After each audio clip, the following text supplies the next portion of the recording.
Hey guys! Magandang gabi. Welcome back po dito sa aking YouTube channel. Ang mainit nating update na pag-uusapan na para po sa gabing ito ay pumapatungkol po dito sa taping na kung saan posible pa rin daw po silang makasuhan. Dahil ito sa hindi pa rin nila pagpapalit ng team song na kung saan parang banggit pa din po ata ang ilan na may kaugnayan po dito sa Itbulaga ng TVJ.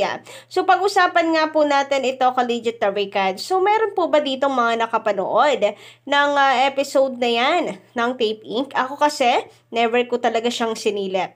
So nag-aantay ako no, ng mga clips from other source, ka-OG, pero wala. Mukhang ayaw na rin po ultimo ng mga netizens makisaw-saw pa dito sa Tape Inc. But anyway, ayun nga, sabi dito, basahin po natin at pag-usapan. Although pinalitan na ng Tape Inc. ang title ng kanilang show, hindi pa rin sila ligtas sa posibleng dagdag na kaso dahil hindi pa nila pinalitan ang kanilang theme song, which by the way has beats sounding the first few notes of the original Itbulaga theme. So ayun, pa-comment lamang po guys, no? Dyan sa baba, ano bang kinanta nila doon? Yung tahanang pinakamasaya, Itbulaga? Yun po ba? Kinanta pa rin po ba nila yung Itbulaga? Well, yung theme song na sinasabi dito sa korte kasi is yung talagang mula apari hanggang hulo. And itong theme song na ginawa nila na tahanang pinakamasaya sa na to, sa Tape Inc.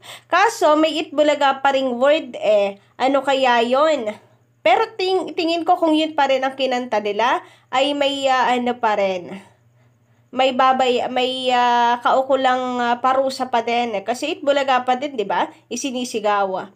Pero pa-comment lang din sa baba guys, pakilinaw. Pero sabi dito ay hindi pa rin daw pinalitan ang kanilang theme song, which by the way has beats sounding the last few notes of the original Itbulaga theme.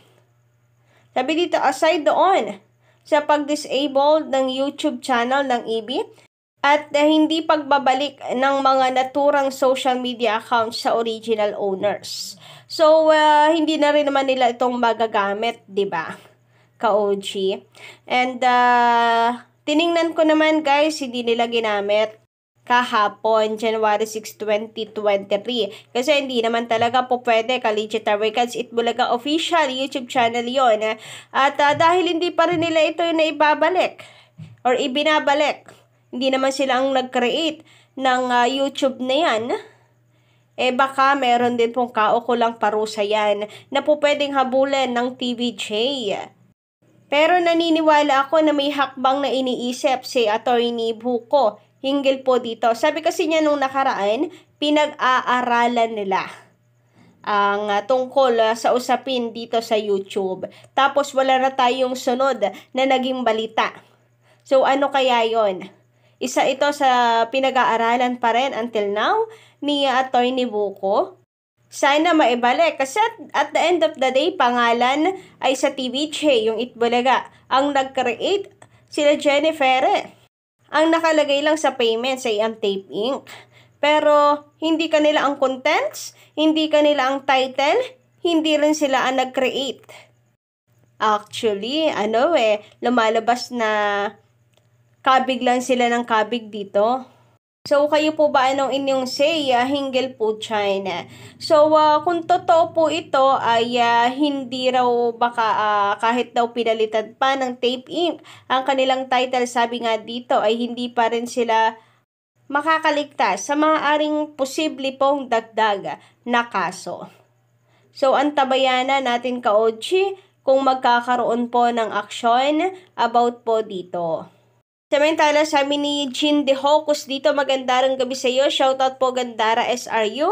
Solid TVJ, Itbulaga Tarikad's original. Balot-balot na at magtinda na lang kayo ng isda, plato, baso, kulambo, kaldero, sandok, kawale, payong, arenola at kulambo. So, pwede ito pong si Betong ang kanilang model. Parang ngayon naman po ang kanyang specialty. Or ang tawag dito kanyang talent. Tapos si Buboy, siya yung taga-benta, model nila sila Ara.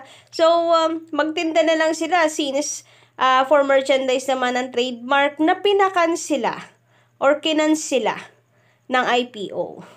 Pero valid pa din daw yun eh. So, still valid pero hindi na nila magagamit ngayon talaga yan. Grabe, ang lakas ng laban ng TVJ. Temporary or writ of preliminary injunction pero nangyari ay permanent kauji, napakalakas. And kapag ganito po ang laban sa korte, kadalasan yan ay pinapaboran din ng Supreme Court yung desisyon ng mga mababang hukuman. Tama ba ako? Well, usually, yun talaga yung yun talaga yung nangyayari. Pero, inaasahan kasi ng Tape Inc. na pagdating sa Korte Suprema, maaari pang mabaliktad ang resulta.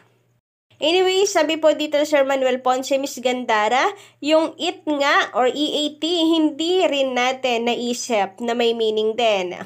Kung hindi pa nahiwalay sa bulaga, maiisip ba nila yung eto ang totoo, eto ang tunay, etc., etc. So, grabe nga talaga din ang utak talaga nitong si Henyo Master Joey De Leon. Talagang henyo master.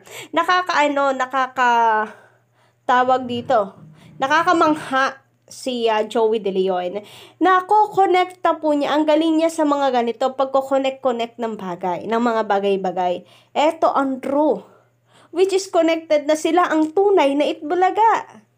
Grabe. Clap po talaga kay Henyo Master. Shout out, Henyo Master! And doon nga sa Pinoy Henyo, sabi na babaguhin nila, sino ang Henyo? Diba Henyo? Ang henyo talaga ni Henyo Master. Grabe. Grabe. Talagang nakokonek. Yung sa manok, hindi daw lumilingon ang manok. Which is, may apply nila sa Gimme 5, bawal lumingon kasi makikita yung sagot sa likod, sa gilid, di ba? Ang galing lang, lahat ay konektado. Kasi, napaka-creative at napakatalino ni Henyo Master. Napaka-talented pa, di ba? Kasi, ang galing po niyang magpinta. Unlike dito sa kabila na tamang pulot na lamang po sa Google ng emoji, ganon.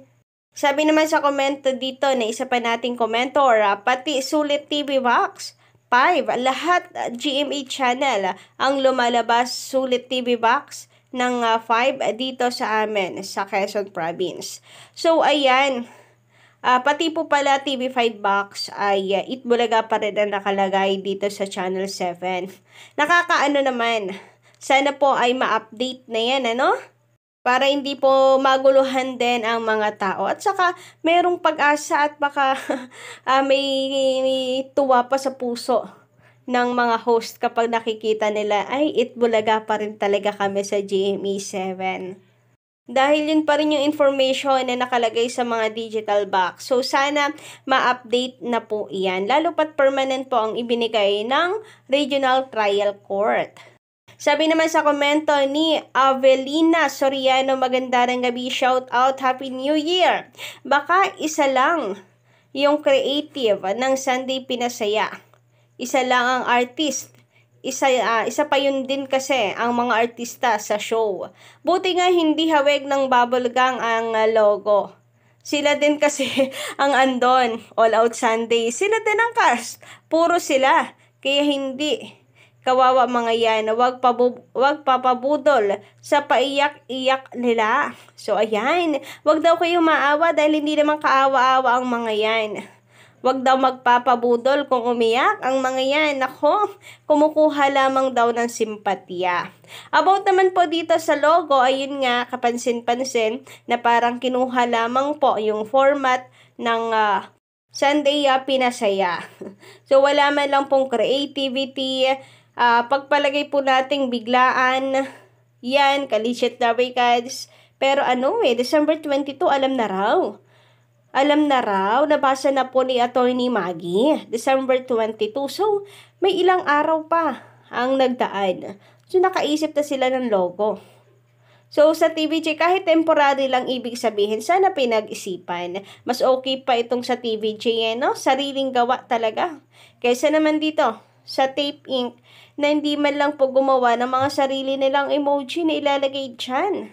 But anyway, speaking of logo, marami pa po tayong dapat asahan mga ka-Legit Abricads. Dahil meron pa talaga tayong celebration na bongga na gaganapin.